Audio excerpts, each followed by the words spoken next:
Boa noite, pessoal. Agora a gente vai iniciar o nosso estudo do capítulo 8, cujo título é Bem-aventurados os que têm puro o coração.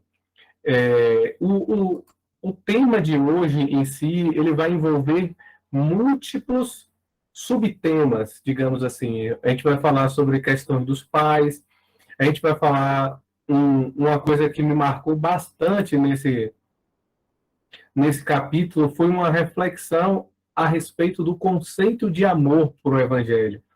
Às vezes a gente tem uma ideia distorcida do que seria o amor. Aqui também vai ter algumas passagens, aqui na verdade algumas não, vão ter bastantes passagens da Bíblia. Vamos voltar no Antigo Testamento. Apesar de eu não ter muito conhecimento assim do Antigo Testamento, a gente vai fazer um paralelo aqui em relação a ele. Enfim, aqui são múltiplos tópicos. Mas é importante, como sempre, né? A gente começa com a passagem da Bíblia. Aqui tem duas. A primeira é de Mateus, né, capítulo 5, versículo 8.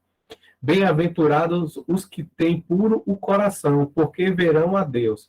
A gente vai entender bem essa ideia do que Jesus quer dizer quando ele chama os puros de coração. O que seria uma pessoa pura de coração? Então, a gente vai ter um destaque bastante no estudo de hoje em relação a isso. E o outro tópico também do Evangelho de. Agora, desculpa, no Evangelho de Marcos, capítulo 10, versículo 13 a 16. Então, aqui vai ser uma passagem que as crianças estão querendo chegar próximo de Jesus e os discípulos estão querendo afastar as crianças de Jesus e até com palavras ofensivas.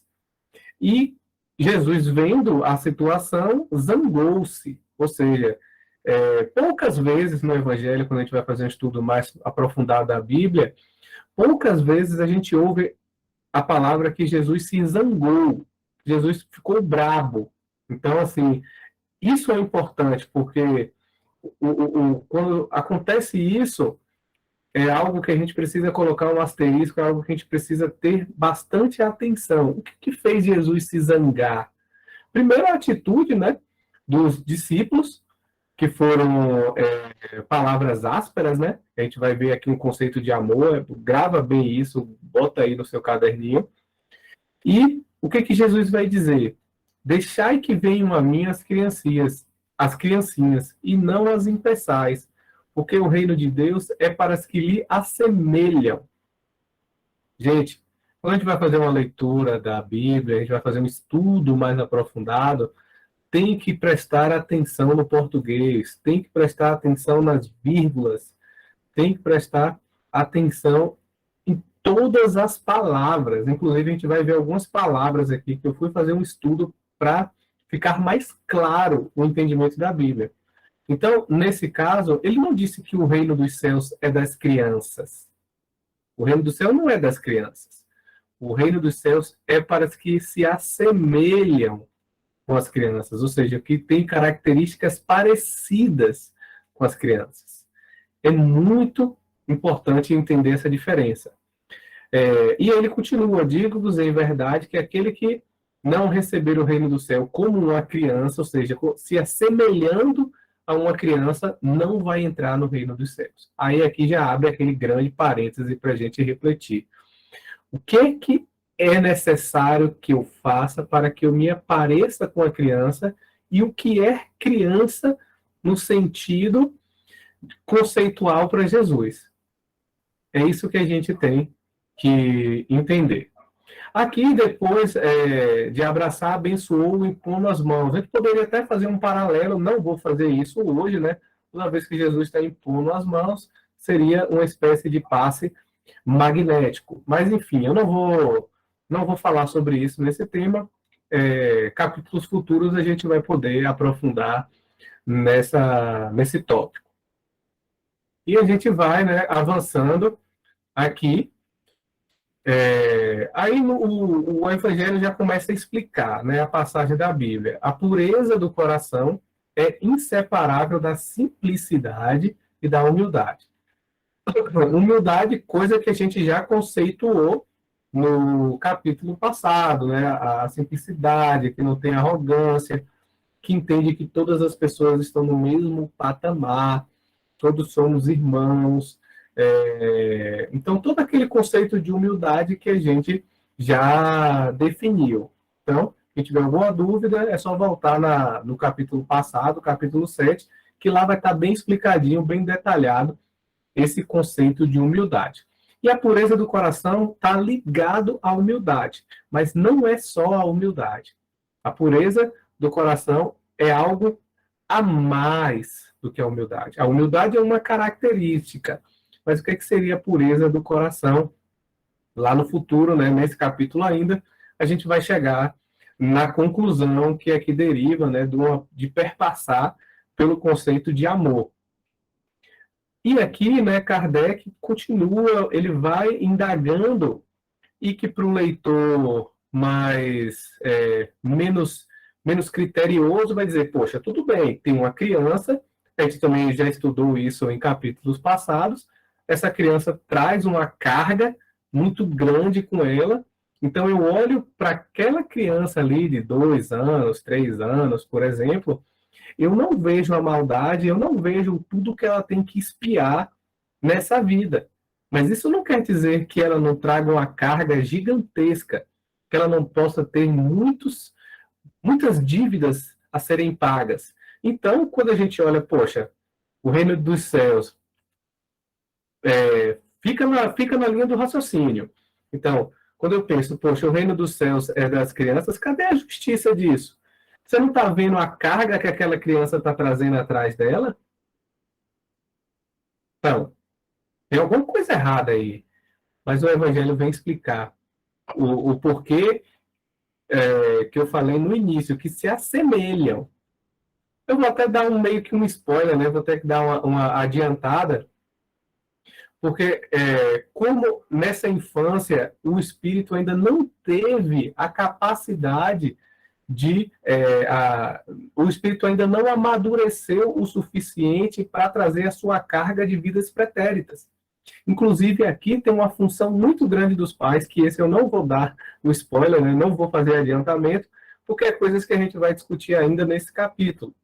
Então, o que é que ele está querendo dizer aqui?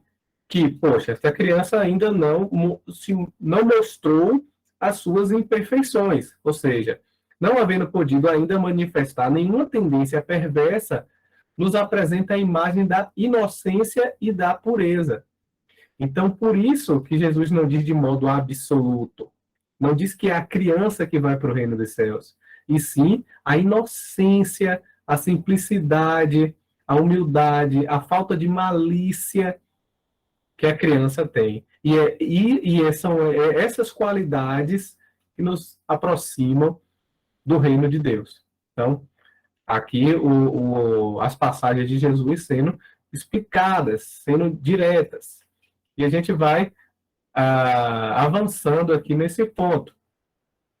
Pois que o espírito da criança já viveu, porque não se mostra desde o nascimento, né? Poxa, então por que se a criança traz uma carga gigantesca de dívidas, por que logo quando ela nasce, logo quando ela está ali na primeira idade, digamos assim, por que ela já não se mostra agressiva? Gente, que sabedoria!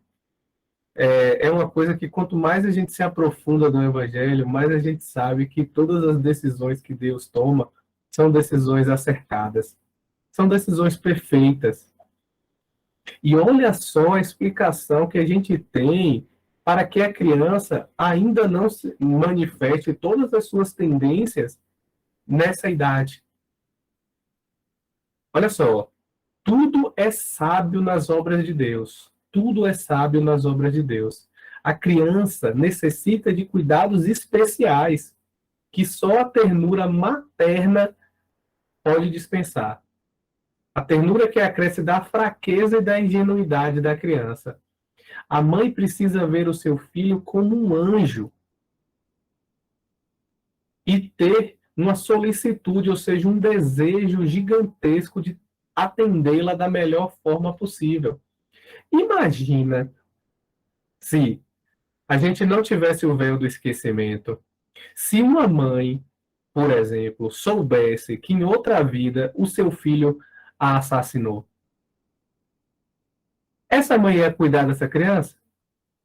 Bem, se ela soubesse, ela tem 2 filhos.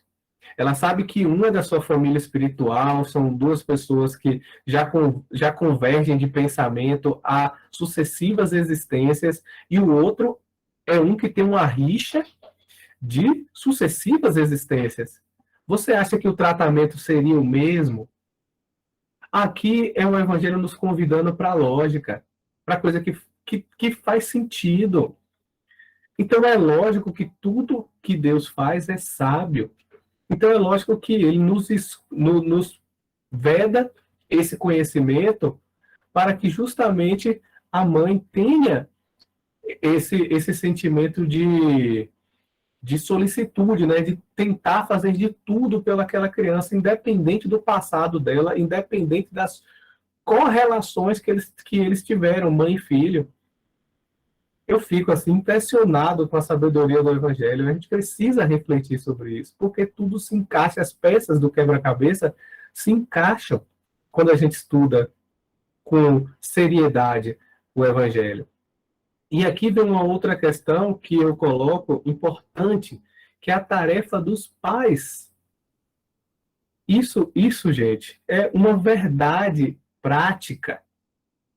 Isso é uma verdade prática. Quem é pai sabe. Isso é uma verdade prática. Se você não conserta, entre aspas, bem entre aspas, se você, não vou nem falar a palavra conserta, mas se você não educa a criança ali na primeira idade, não tenta moldar enquanto ainda é muito maleável o espírito, é como o próprio Evangelho diz, quando o espírito ainda está sonolento, se você não aproveita para ensinar conceitos, preceitos morais para a criança, se ela tiver inclinações ruins, quando esse espírito despertar, isso vai florescer. E às vezes o pai diz, meu Deus, onde eu errei? Talvez tenha errado ali na primeira infância, que não aplicou com veemência os conceitos morais. Mas também lá no futuro, em outros capítulos, né, nem nesse, a gente vai entender que os pais, eles fizeram o melhor que puderam fazer e também não podem assumir a culpa de todas as consequências que seus filhos fazem. Mas, enfim, vai ter capítulos lá no futuro que vamos aprofundar muito esse tema. Por enquanto, aqui, a ideia é entender que os pais têm uma função gigantesca, uma missão de educar seus filhos, principalmente na primeira infância ali, quando eles ainda são criancinhas, porque o seu espírito está sonolento. Ou seja, está com uma maleabilidade muito grande, o que torna a aceitação de conceitos morais, o que torna a aceitação do Evangelho de Jesus mais propícia. É isso que o Evangelho está nos ensinando aqui, neste momento. Então, só para fechar esse ponto, o espírito está com a roupa da inocência ainda, está extremamente maleável, e nesse caso, o Evangelho o Evangelho corrobora, né, com a ideia de que Jesus de fato estava certo em dizer que o reino dos céus se assemelha às crianças, entendendo a criança como símbolo de pureza e simplicidade. É isso aí sobre esse ponto. E agora a gente avança para a ideia do conceito de pecado por pensamento. Gente, isso é muito importante. Inclusive, eu destaco aqui que vários espíritos já comunicaram a respeito deste tema, dizendo que a telepatia ainda não é desenvolvida no planeta Terra justamente por causa disso. Nos planos felizes, a gente não precisa da voz para se comunicar. A gente se comunica de forma telepática. E por quê? Porque o pensamento ruim, o pensamento do mal, já não existe. Então, imagina, gente, se a gente, na Terra atual, nas condições que vivemos, nas condições que vivemos, a gente tivesse o poder de telepatia difundido pelo mundo. Imagina quanta coisa ruim que ainda passa pelas nossas cabeças, quanto melindre, quanto mal-estar geraria nos ambientes se tudo que está na nossa mente fosse revelado a todos, não tivesse filtro. Então, é aqui que está em Mateus, né? Mateus capítulo 5, versículo 27 a 28. Não cometereis adultério. Eu, porém, vos digo que aquele que tiver olhado uma mulher com mau desejo com ela, já cometeu adultério no seu coração. É válido falar que essa passagem, quando Jesus fala de adultério, ele não está apenas se referindo à palavra propriamente dita, né? Mas ao adultério, ao pensamento. Tudo que você pensa negativo, tudo que você pensa contrário à lei do amor, que é uma das leis que a gente vai discutir no capítulo de hoje, tudo que você fala contrário à lei do amor, você cometeu adultério. Meu Deus, eu cometo adultério todo dia. Então, é essa a ideia que Jesus está querendo dizer. E que, como eu disse, quando o espírito se depura, quando o espírito evolui, a tendência é que ele já não tenha mais pensamentos ruins. Ele tenha atitudes positivas e pensamentos positivos. Esse é o nosso futuro inevitável. Um dia, todos nós só teremos atitudes felizes e pensamentos felizes. E por isso que Jesus condena o pecado, mesmo em pensamento, porque é sinal de impureza. Lógico, gente. Inclusive, a gente ainda vai falar mais no estudo de hoje. Existe hierarquia. Existe hierarquia. É lógico que se eu cometo um ato é muito pior do que só pensar no ato. Então, agir é pior do que pensar. Mas pensar também é um sinal de impureza. É bom deixar claro essa questão de hierarquia. E a gente vai ainda aprofundar sobre esse tema aqui, que é exatamente nesse momento que se suscita essa pergunta.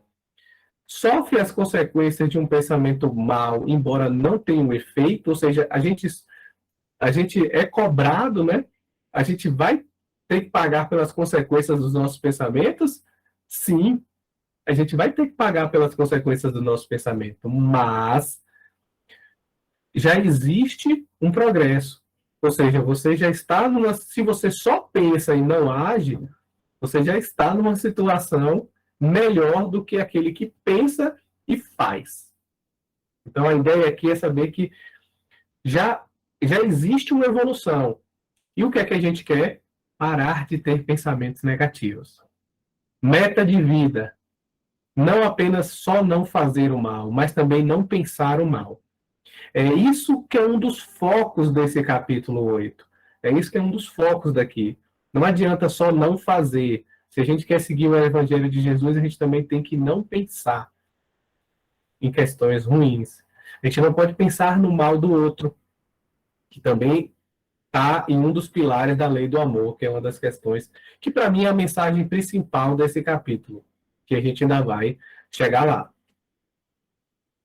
E aqui, né, esse slide está bem grandão, porque eu falei, meu Deus, o que eu vou cortar dessa passagem? Nada.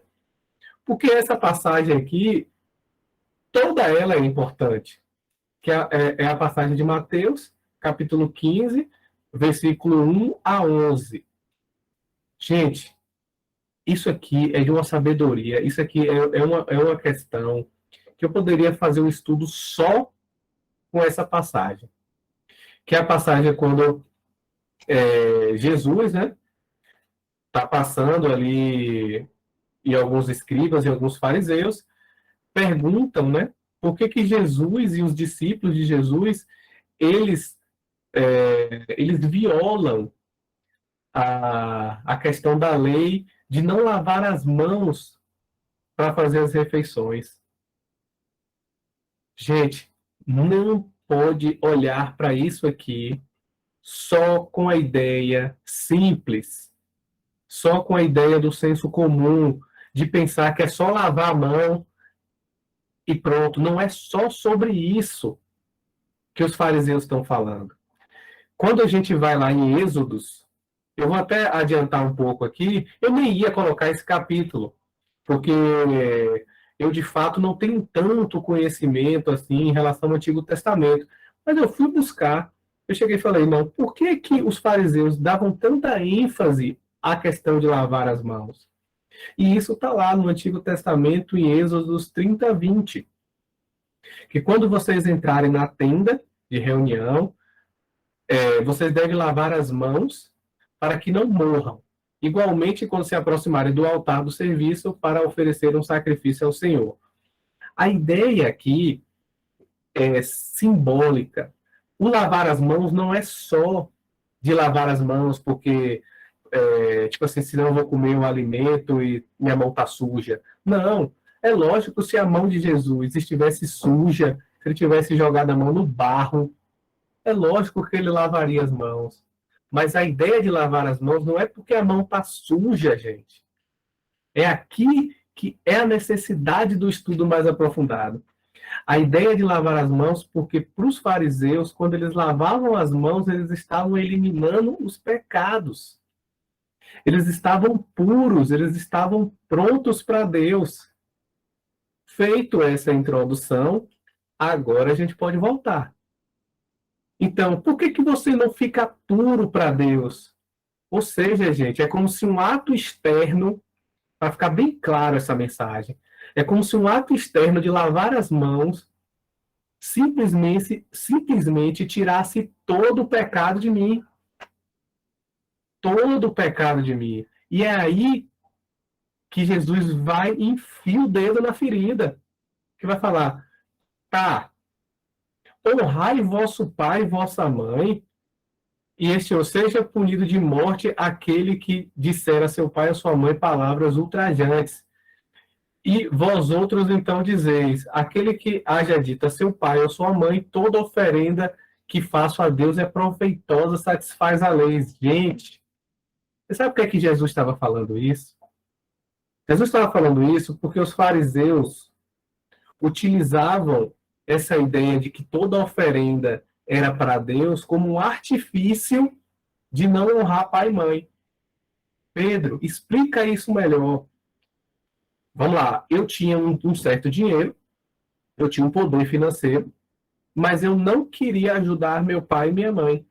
Então, quando meu pai e minha mãe chegavam para mim e falavam, filho, estou botando bem assim, senso comum para a gente entender. Filho, eu estou precisando de um dinheiro, me ajuda aqui. Aí o fariseu chegava e falava, meu pai, eu não posso te ajudar, mas eu só não posso te ajudar porque todo o dinheiro que eu tenho é uma oferenda para Deus, uma oferenda para a igreja, uma oferenda para o templo. E por isso eu não posso te dar. Mas não era verdade. Isso era mentira. Era um artifício que os fariseus utilizavam para não ajudar, para não praticar a lei do amor, que é o ápice do nosso estudo de hoje. E aí Jesus vai dizer, tá, você está dizendo que eu não lavo as mãos e assim eu não posso estar puro. Mas quem disse que lavar as mãos te deixa puro? Olha só o que é que você faz com quem bate na sua porta. E não é simplesmente qualquer pessoa, é teu pai e tua mãe. É vocês que fazem isso. Ainda que depois não honre, nem assista seu pai e sua mãe. E aí ele vai lá e sententiza, né? Sei lá, cria sentença. Hipócritas, bem profetizou de vós Isaías, este povo me honra de lábios, mas me tem longe do coração. Por quê, gente? Eu não ia. Esse capítulo de hoje, eu estou adiantando muitas coisas, mas é importante falar sobre isso, porque Jesus, no final, né, quando ele está lá, bem aflito, já estava chegando ali próximo dele ser preso, ele chega para os discípulos e fala: para onde eu vou, vós não podeis ir agora, mas eu vos deixo um último mandamento: amai-vos uns aos outros como eu vos amei. Calma, guarda isso, porque vai ser de extrema importância para o final desse estudo. Então, esse povo não ama os outros, não ama nem o pai, nem a mãe. Como é que vai amar mais alguém? E aí Jesus continua: escutai bem, não é o que entra pela boca que macula o homem, e sim o que sai pela boca, porque disso o coração está cheio. Ou seja, não é lavar as mãos que vai te purificar. Não é até comer um alimento impuro que vai te matar. Não é isso. O que vai te matar, o que vai te afastar de Deus é justamente ir contrário à lei do amor. Comer sem lavar as mãos não é o que torna o homem impuro. Simplesmente lavar as mãos é um ato externo, e isso não vai torná-lo puro, como os antigos interpretavam de uma forma, de um jeitinho, né, para beneficiar eles. Então, tá, eu faço isso com minha mãe, faço isso com meu pai, esculhambo com todo mundo, mas eu chego no templo, lavo minha mão e eu estou puro. É isso que Jesus está querendo dizer. Não é assim que as coisas funcionam. Não é bem assim. Vocês estão completamente errados e vocês são extremamente hipócritas. E a gente sabe que Jesus é o caminho, a verdade e a vida. Jamais podemos esquecer disso. Então, esse ponto foi um ponto muito importante, inclusive do capítulo. Ele dá uma ênfase significativa para que a gente entender que não é o externo, não é o externo que vai dizer, é o interno, é o que a gente faz, é o que a gente pensa, é por dentro, é um convite à reforma íntima, é um convite a olhar para dentro e ver o que eu posso ser melhor hoje, quem é que eu posso ajudar hoje, e saber que essa ajuda vai me trazer a maior felicidade, que é o conceito da lei do amor. Calma, que essa aqui é a cereja do bolo, e eu não vou adiantar ainda essa questão, que foi uma questão que me fez refletir bastante nesse capítulo. E, assim, esse estudo, para mim, é muito positivo. Apesar de já ter lido o Evangelho algumas vezes, sempre é um prazer estar estudando novamente, sempre uma reflexão nova, sempre revisitar o Evangelho, a gente aprende de novo. Então, assim, para mim está sendo realmente um prazer enorme estar compartilhando esse estudo aqui com todos vocês. E aí, né, continua, enquanto ele falava aqui, Lucas, capítulo 11, 37 a 40, enquanto ele falava, o fariseu lhe pedia que fosse jantar em sua companhia. Jesus sentou à mesa, o fariseu então disse: por que ele não lavou as mãos antes de jantar? Disse-lhe, porém, o Senhor: vós outros fariseus ponde grande cuidado em limpar o exterior. Inclusive, né, os sepulcros calhados, né, não sei o termo certinho, agora me falhou a memória, que Jesus sempre falava dos fariseus, que eram externamente uma aparência, mas por dentro podre, né? Então, vós outros, né, colocam muita atenção no exterior, entretanto, o seu interior, o seu coração, está cheio de pensamentos de roubo e de atitudes contrárias à moral do Evangelho.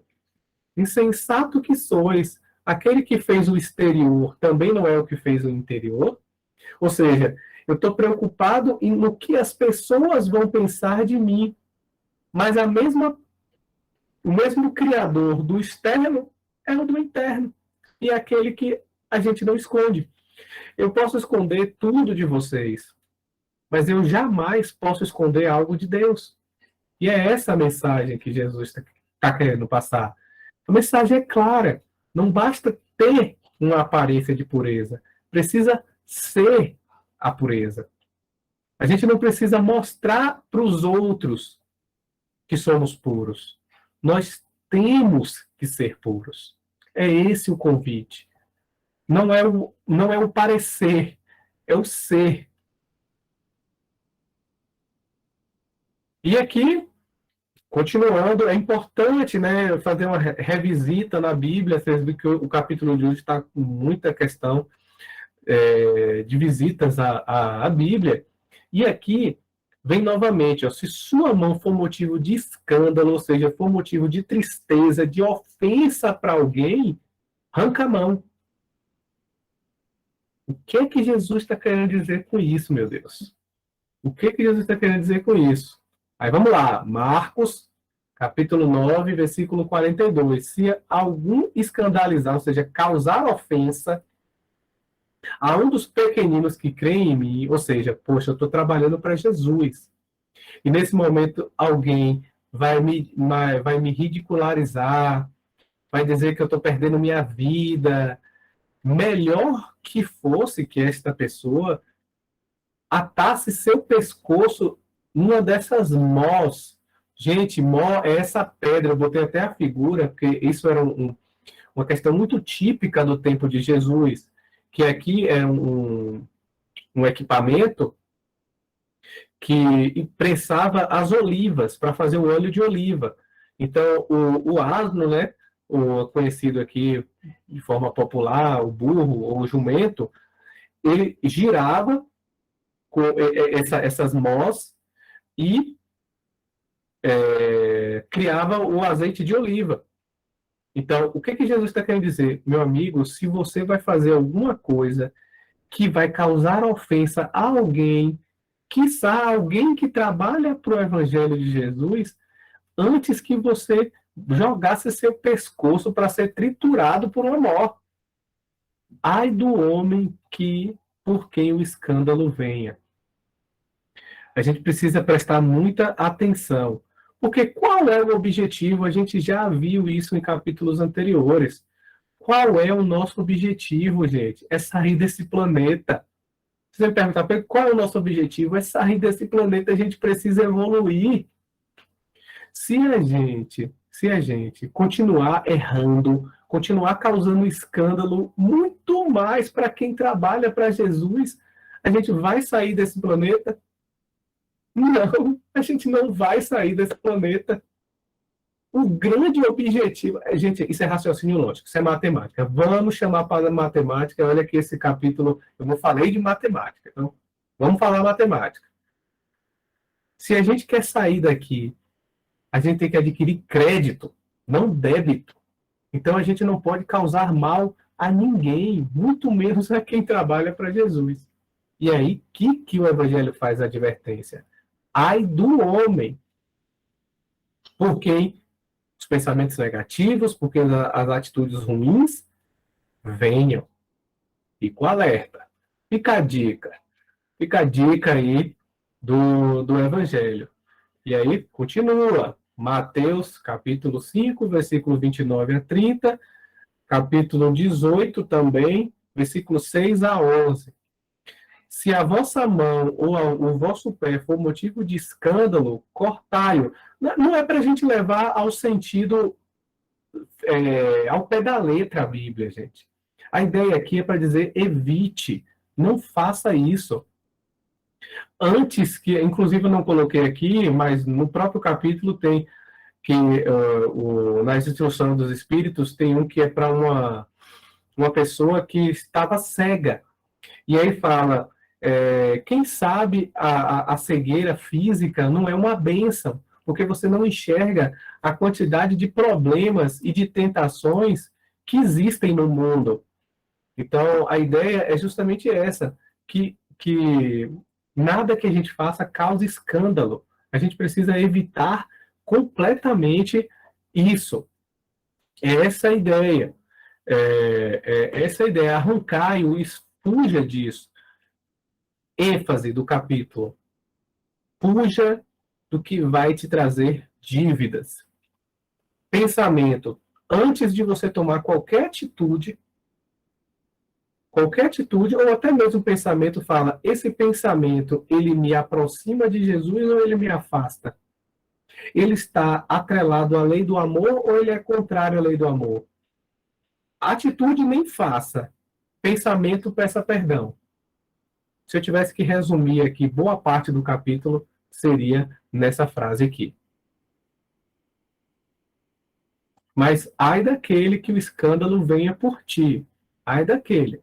ênfase muito grande que o capítulo traz para a gente. E agora a gente vai para a instrução dos espíritos, é a parte finalzinha, né, é a parte final, que sempre fica no capítulo, né, que os espíritos vêm trazer para a gente.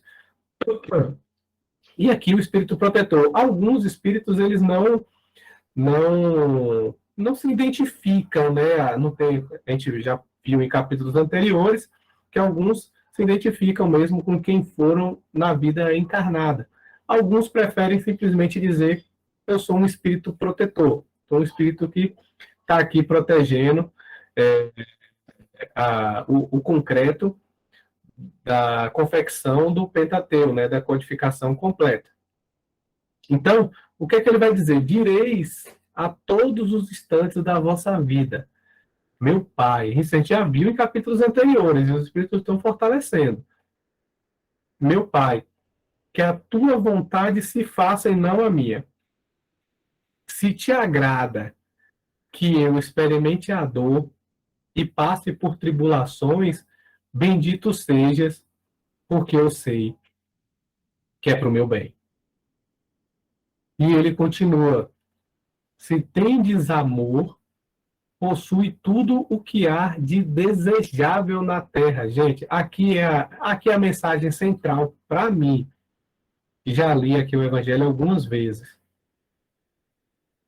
O que é, a gente já sabe o que é que a gente tem que fazer. A gente já sabe que a gente quer sair daqui. A gente quer sair do planeta. A gente quer evoluir, a gente quer morar, quer ganhar o green card para morar em planetas felizes, em mundos ditosos.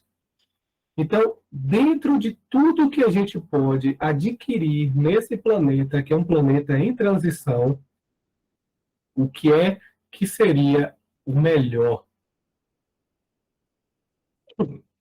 O que é que seria o melhor? O amor. É a melhor coisa que a gente pode levar daqui. É o bem mais desejável na Terra. Gente, é o Evangelho que está dizendo isso. É a egrégora de espíritos sobre a coordenação de Jesus. Espírito de verdade.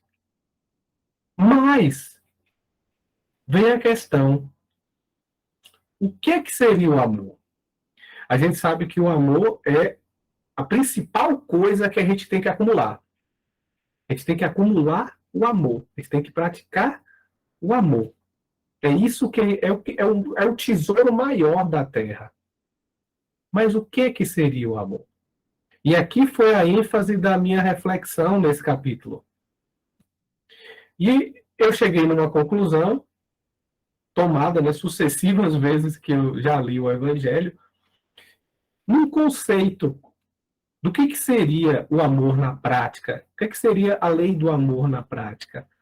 E aí cheguei a essa conclusão de que é a felicidade que a gente sente em gerar bem-estar ou alegria em outro ser. Não apenas um espírito, mas qualquer ser. Um animal, um vegetal, o que seja. A felicidade que geramos, o que sentimos, desculpa, em gerar bem-estar e alegria em outro ser, sendo que este ato gera uma felicidade maior em nós do que se eu tivesse tomado uma atitude em busca do meu próprio interesse ou do meu próprio benefício. Eu acho que vale a pena rever esse slide aqui, já que vai estar gravado, para perceber, se ainda não o perceberam, a profundidade que é isso aqui. Quando os nossos atos são movidos por esse sentimento, ou seja, eu fico mais feliz em gerar bem-estar e alegria a outras pessoas do que pelo custo de oportunidade, eu o estivesse fazendo por mim, eu estou seguindo a trilha de Jesus. Eu estou adquirindo o que é mais desejável na terra. Gente, esse capítulo é muito profundo. É muito profundo. E colocar esse conceito em prática é green card. É o que vai fazer a gente sair daqui. E aqui eu coloco essa imagem, né, que não é pesado, é meu irmão, né? É o bem que eu estou fazendo para ele.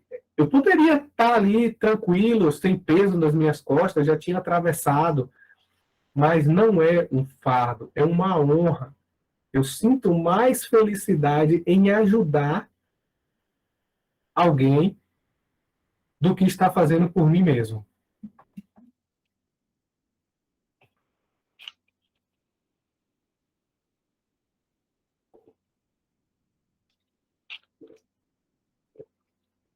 É preciso parar um pouco nesse slide mesmo para deixar assentar a reflexão. E aqui eu faço algumas considerações finais que estão diretamente anexadas a tudo que a gente conversou nesse capítulo. Um deles eu já adiantei, Jesus ali no momento de aflição chega para os discípulos e fala: eu te dou um último mandamento. Gente, é muito importante a gente pensar, assim, eu gosto de fazer uma leitura me inserindo no contexto. Então, poxa, Jesus já sabia, Jesus é Espírito crístico, sabia tudo o que ia acontecer dali para frente. Então ele fala: gente, amai-vos uns aos outros, assim como eu vos amei. Ou seja, coloque a felicidade dos seus irmãos, uma felicidade maior do que se você estivesse buscando uma felicidade individual. Ou seja, a felicidade coletiva ou a felicidade do seu irmão tem que gerar mais felicidade para você do que se você buscasse a sua própria felicidade. Esse é o conceito de amor de Jesus, na minha interpretação. Eu não vim para ser servido, mas para servir. Eu vim para ajudar, em que eu posso ser útil, em que eu posso diminuir sua dor. O que eu posso diminuir sua dor? O que eu posso fazer? O que eu posso te dizer? Às vezes só estar do lado da pessoa já é o que a pessoa precisa. Então, seja útil com amor. É isso que Jesus está trazendo para a gente. Seja útil com amor. É isso que o capítulo está trazendo para a gente.